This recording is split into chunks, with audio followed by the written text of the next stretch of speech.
Laws begin as ideas. First, a representative sponsors a bill. The bill is then assigned to a committee for study. If released by the committee, the bill is put on a calendar to be voted on, debated or amended. If the bill passes by simple majority, 218 of 435, the bill moves to the Senate. In the Senate, the bill is assigned to another committee and, if released, debated and voted on.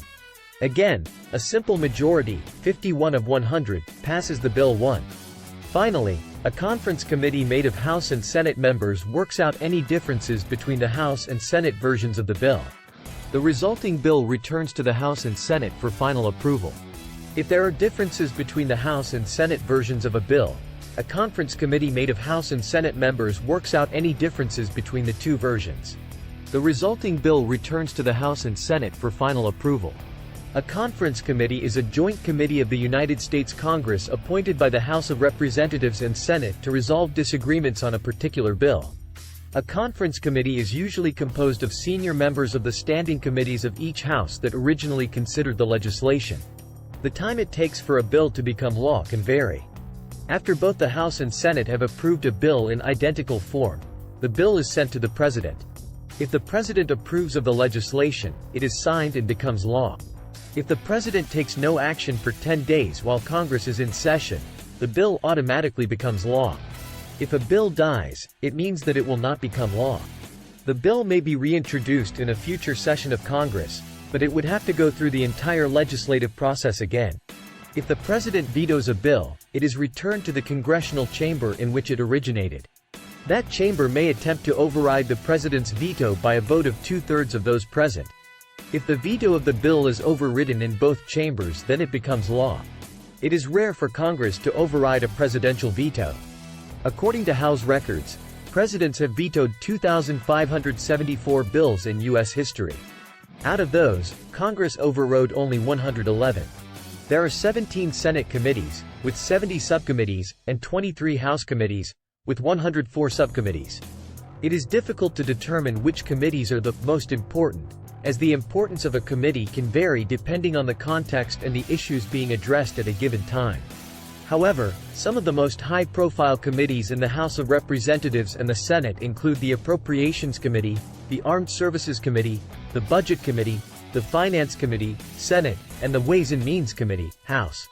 A standing committee is a permanent committee that exists from one Congress to the next and has a specific set of responsibilities outlined in the rules of each chamber. Standing committees consider bills and issues and recommend measures for consideration by their respective chambers. A select committee, on the other hand, is a temporary committee established by a resolution in either the House or the Senate for a specific purpose and for a limited time. Select committees are often investigative in nature and are created to address a particular issue that falls outside the jurisdiction of existing committees. Committees hold hearings to gather information and hear testimony from witnesses on a particular issue or piece of legislation.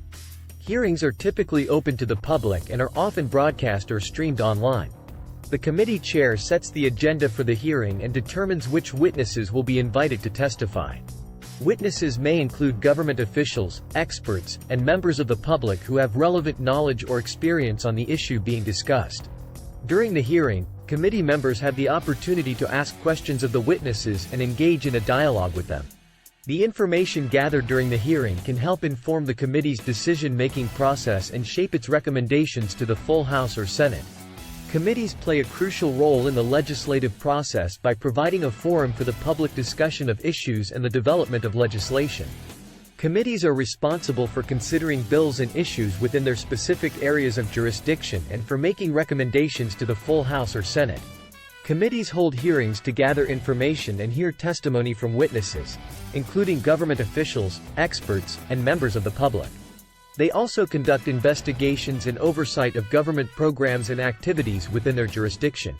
In addition to their legislative responsibilities, committees also play an important role in the budget and appropriations process by reviewing and making recommendations on funding levels for government programs and agencies.